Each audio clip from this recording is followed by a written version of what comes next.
primeiro lugar, nós não constituímos uma ilha, né? Nós vivemos num país e num planeta muito interligado, né? E vivemos num período de uma crise muito profunda, de grandes tensões em toda parte, uma crise econômica desde 2007, 2008, que não se resolveu e que foi agravada agora pela crise sanitária da pandemia da Covid, né? E o que a gente observa nesse período mais recente, inclusive, é que a crise atinge os países e, dentro dos países, as populações desses países de forma muito diferente. Quer dizer, os países mais ricos são atingidos de uma forma e têm maior possibilidade de reagir,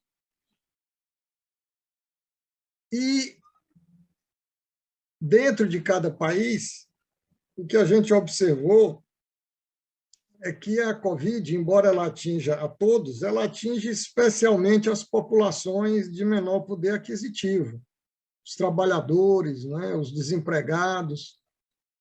Isso é uma realidade no mundo e é uma realidade no Brasil. Observamos também que os países que têm uma estrutura de saúde pública mais desenvolvida, esses conseguiram se sair melhor, né? Não apenas os países socialistas, ou ditos socialistas, ou que se pretendem, ou que pretendem construir uma sociedade socialista, digamos assim, não é?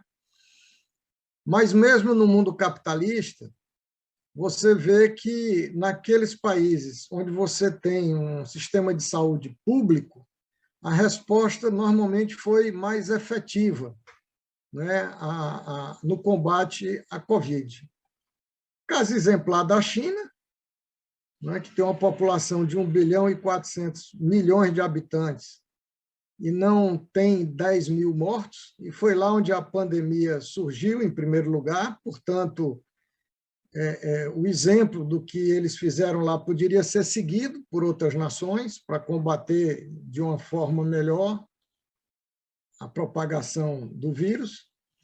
E, por outro lado, os Estados Unidos, a grande potência imperial, o país capitalista mais desenvolvido, e que ainda hoje, quando eu via o jornal aqui a meio-dia, na televisão, mostrava que, proporcionalmente, foi o país onde morreu mais gente.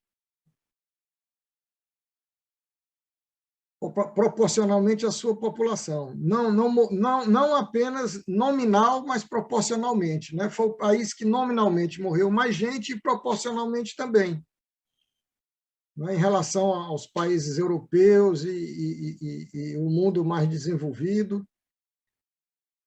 Então, assim, a gente vive uma situação dificílima, né?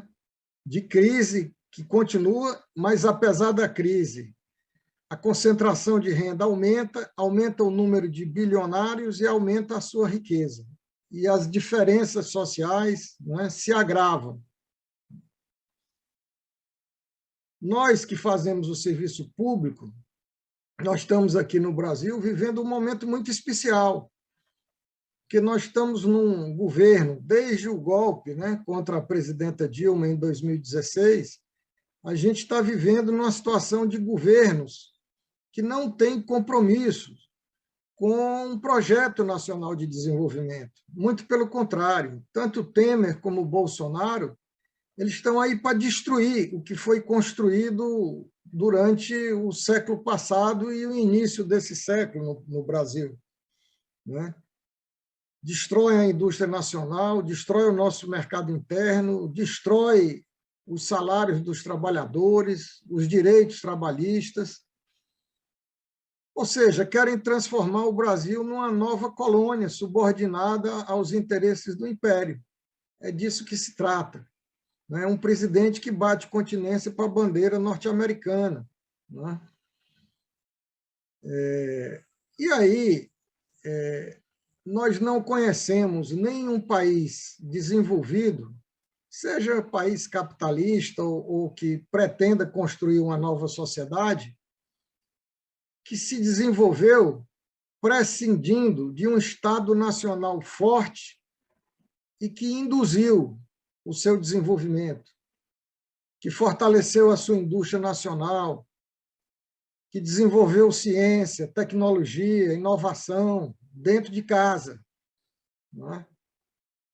Então, isso é fundamental. Os Estados Unidos fizeram isso e continuam fazendo, a Alemanha, a França, o Japão, o Reino Unido, a Rússia, a China, o Vietnã, a Coreia do Sul, ou seja, todos esses países, independente do sistema que adotaram, não conseguiram se desenvolver prescindindo de um Estado nacional forte.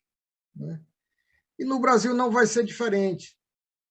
Esse período do século XX que o Brasil mais se desenvolveu, que o Brasil se industrializou, que formou-se uma classe operária mais forte, mais organizada, que conquistou direitos,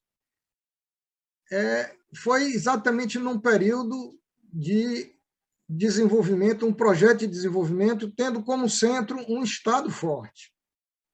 Né? Tendo um Estado forte. Então, nós precisamos ter essa compreensão.